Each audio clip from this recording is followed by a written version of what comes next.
બોટાદના નિર્દોષ ખેડૂતોને હાથા બનાવીને બોટાદના નિર્દોષ ખેડૂતોના ખંભે બંદૂકો ફોડીને આ રાજુ કરપડાએ અને આ આમ આદમી પાર્ટીના આ બધા નેતાઓએ જે ગેમ રમી છે ને, જે પ્રી પ્લાન બનાવ્યો છે, એમાં આ આપના નેતાઓએ જ ખેડૂતોને માર ખવડાવ્યો છે, યુવાનોને આ આમ આદમી પાર્ટીના નેતાઓએ જ માર ખવડાવ્યો છે. કારણ કે આખી ગેમ આમ આદમી પાર્ટીના લોકોએ પ્રી પ્લાન થી બનાવી હતી. આનો મુખ્ય સૂત્રધાર રાજુ કરપડા અને ગોપાલ ઇટાલિયા છે. મારે આજે તમને આ વિગતવાર વાત કરવી છે. વિડીયો પૂરેપૂરો જોજો અને આ શેર પણ કરજો, જેથી કરીને ગુજરાતના હરેક લોકોને અને જે ખેડૂતો આ આમ આદમી પાર્ટીની વાતોમાં આવ્યા છે ને, એમને પણ ખબર પડે કે કઈ રીતે આ નિર્દોષ ખેડૂતોનો ભોળપણનો લાભ લઈને આપના નેતાઓ કેવી કેવી ગેમ રમી રહ્યા છે. સૌથી પહેલા તો હું તમને મુદ્દાવાઇઝ સમજાવું છું કે જ્યારે મહાપંચાયત નું આયોજન થઈ રહ્યું હતું, રાજુ કરપડા બોલી રહ્યો હતો, આપના બધા નેતા બોલી રહ્યા હતા, ત્યારે પોલીસ આવે છે. એ વિડીયો તમે કદાચ નહીં જોયો હોય. આ આમ આદમી પાર્ટીના જેટલા પણ આ પાગ્યાઓ મફતિયાઓ છે ને, એને મોબાઈલ કાઢીને વિડીયો ઉતારવાની ખૂબ ટેવ છે. જ્યાં ત્યાં લાઈવ થઈ જવાની ખૂબ ટેવ છે. અને આ ટેવ જ આ આમ આદમી પાર્ટીના આખા ષડયંત્રનો ખુલાસો કરી દીધો છે. વિડીયોની અંદર સ્પષ્ટ રીતે જ્યારથી સભા ચાલુ થાય છે અને પોલીસ ઉપર પથ્થરમારો કરવામાં આવે છે, ત્યાં સુધીના લગભગ 1.5 કલાકનો લાઈવ વિડીયો છે. એમાં સ્પષ્ટ રીતે આ આમ આદમી પાર્ટી વાળાએ ગેમ કરી છે, દેખાઈ આવે છે. જ્યારે સભા ચાલુ થાય છે, સભામાં આપના બધા નેતાઓ ભાષણ આપે છે અને થોડી વાર પછી પોલીસના લોકો, બોટાદ પોલીસ એ સભાની અંદર બહારથી આવતી દેખાય છે. એમાં પોલીસ દ્વારા ક્યાંય પણ એક પણ ખેડૂતને એક પણ લાકડી મારવામાં આવી નથી, ન તો એક પણ ટીયર ગેસનો સેલ છોડવામાં આવ્યો નથી. આ હું નથી બોલી રહ્યો, આ આપ્યો મફતિયાઓ જે લાઈવ બનીને જે આ બધા વિડીયો લાઈવ કરીને બેઠા હતા ને, એમાં સ્પષ્ટ રીતે દેખાય છે કે પોલીસે કોઈ પણ ખેડૂત ઉપર ત્યાં હતા એમાંથી હાજર કોઈ પણ યુવાન ઉપર લાઠીચાર્જ કર્યો નથી. અને આ ચાલુ સભાની અંદર આ પથ્થરમારો થવાનો ચાલુ થઈ જાય છે એ થોડીક જ મિનિટોની અંદર. તો આ પ્રી પ્લાન નથી તો શું છે? અને બીજી વાત કે ધાબા ઉપર પથ્થરો ક્યાંથી આવ્યા? શેરીની અંદર આટલા બધા પથ્થરો ક્યાંથી આવ્યા? ચાલો, શેરીની અંદર તો થોડા ઘણા પથ્થરો પડ્યા હોય, સ્વાભાવિક છે, પણ આ ધાબાની ઉપર કોણ પથ્થર લઈ ગયું ભાઈ? આ પ્લાન નથી તો શું છે? અને આ પથ્થરો ફેંકવા વાળા મોટા ભાગના આમ આદમી પાર્ટીના કાર્યકર્તાઓ જ હશે. હજી 1 દિવસ જવા દો, 2 દિવસ જવા દો, થોડી રાહ જુઓ, પણ આ બધા આમ આદમી પાર્ટીના કાર્યકર્તાઓ જ નીકળવાના છે. અને આમાં મોટા ભાગે 7-12 વગરના ખેડૂતો નીકળવાના છે. પણ થોડા ઘણા ખેડૂતો જે બિચારા આમાં ઝપટે ચડી ગયા છે, તો હું સરકારને વિનંતી પણ કરું છું કે કદાચ આમાં કોઈ ખેડૂતો એમના ભોળપણ, આમ આદમી પાર્ટી એના ભોળપણનો લાભ લીધો છે, તો હું સરકારને પણ વિનંતી કરું છું કે એવા ખેડૂતો હોય તો એમને પણ બક્ષી દેવામાં આવે, માફી આપવામાં આવે. કારણ કે નિર્દોષ છે ને આમ આદમી પાર્ટીનો હાથો બન્યા છે.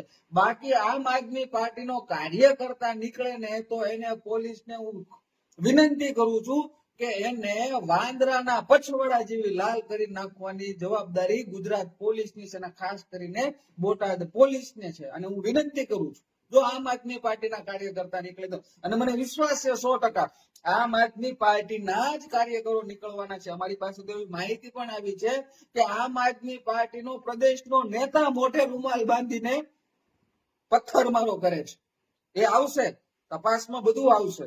ત્યારે આમ આદમી પાર્ટીના એક પણ નેતા મોઢું દેખાડવા જેવા રહેવાના નથી. અને બીજી વાત હું તમને કરું કે જ્યારે આ ઘટના બની ગઈ ત્યારે ઓલો આ મફતી આપ્યો, જેને ચાણક્ય કહે છે, પોતાના ચાણક્ય ગણિત દે, ઓલો આમ આદમી પાર્ટીનો પ્રદેશ મહામંત્રી મનોજ સોરઠિયા એવું નિવેદન આપે છે કે પોલીસ દ્વારા આ બધું કરવામાં આવ્યું છે, આખું ષડયંત્ર પોલીસ દ્વારા રચવામાં આવ્યું છે, પોલીસે મારવાની શરૂ કરી. અને ઓલો ફાકાવીર ગપ્પુદાસ, આ મફતિયા આપ્યાઓનો સ્વામીનાથ બાદશાહ ગોપાલ ઇટાલિયા પાછું એવું નિવેદન આપે છે કે પોલીસ દ્વારા ટીયર ગેસના સેલ છોડવામાં આવ્યા, પોલીસ દ્વારા લાઠીચાર્જ કરવામાં આવ્યો, ત્યારબાદ ખેડૂતોએ પથ્થરમારો કર્યો છે. કેટલું જૂઠું બોલે છે માણસ! લાઈવ વિડીયો છે, તમારા મફતિયા આપ્યા ઉતારેલા, એમાં જોઈ લો તમે.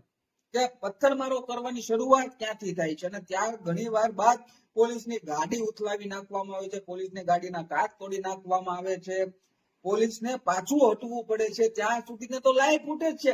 એમાં પોલીસ તો કે ટીયર ગેસનો સેલ છોડતા નથી દેખાતી, ન તો પોલીસ કોઈને લાઠી મારતા દેખાતી. પછી જ્યારે પોલીસના કર્મીઓ ઉપર પથ્થરમારો થાય છે, તેમને વાગે છે, એક ડીવાયએસપી નો પગ ભાંગી જાય છે, પીઆઈ ને ટાંકા આવે છે, એવા 4-5 પોલીસ કર્મીઓ ગંભીર રીતે ઘાયલ થાય છે. અને પછી પોલીસ લાઠીચાર્જ કરે છે, અને પોલીસ લાઠીચાર્જ તો કરે જ જ્યારે તમે એના પર પથ્થરમારો કરો છો ત્યારે. અને પછી ઓલો ફાંકાવીર, આ બીજો ફાંકાવીર રાજુ કરપડા, તમે એક વાત નોટ કરી, જ્યારે પોલીસ ઉપર પથ્થરમારો કરવાનું ચાલુ કર્યું ત્યારે આ રાજુ કરપડા કાયરની જેમ, બાયલાની જેમ ત્યાંથી ભાગી જાય છે. અને રાજુ કરપડા ધારે તો ત્યાં અડીખમ આડો ઉભો રહી શકે કે ખેડૂતો તમે પથ્થરમારો ના કરો, આપણે ગાંધી ચિંધ્યા માર્ગે આંદોલન કરવાનું છે. ફાંકા ફોજદારી કરતો તો આ રાજુ કરપડા, એ ફાંકા ફોજદારી કરતો તો આ રાજુ કરપડા કે આપણે ગાંધી ચિંધ્યા માર્ગે આંદોલન કરવાનું છે. તો ગાંધી ચિંધ્યા માર્ગે આંદોલન કરવામાં પથ્થરબાજી ના કરવાની હોય, હિંસા ના ફેલાવવાની હોય, પરંતુ આ બધું પ્રી પ્લાન હતું. રાજુ કરપડા ધારે તો ત્યાં જઈને ખેડૂતોની આડો ઉભો રહી જાય કે આ વસ્તુ ખોટી થાય છે, પોલીસ ઉપર પથ્થરમારો કરવાની બિલકુલ જરૂર નથી. પણ બાયલાની જેમ, કાયરની જેમ આ રાજુ કરપડા ભાગી જાય છે. એ પણ વિડીયોમાં સ્પષ્ટ રીતે દેખાય છે. તો આ પ્રી પ્લાન નથી તો બીજું શું છે? અને આમ આદમી પાર્ટીના નેતાઓ બધા, એક નેતા પોલીસ ઉપર ઢોળે છે, બીજો નેતા ભાજપ ઉપર ઢોળે છે, પાછો આ રાજુ કરપડા ફાંકા ફોજદારી કરતો ફરે છે કે ભાજપના માણસો કે રાજુ કરપડે એવું કહે છે કે રૂમાલ બાંધીને આવ્યા હતા. તું 1 દિવસ ને 2 દિવસ રાહ જો, એ આમ આદમી પાર્ટીનો તારો પ્રદેશનો નેતા જ નીકળવાનો છે રૂમાલ બાંધેલો. સાંભળી લે, આવી ગયો છે ડેટા, તપાસ ચાલુ છે, થોડોક ચહેરો બ્લર આવે છે એમાં, પણ આ આમ આદમી પાર્ટીનો જ નેતા છે. એ પોલીસ તપાસમાં બધું આવશે.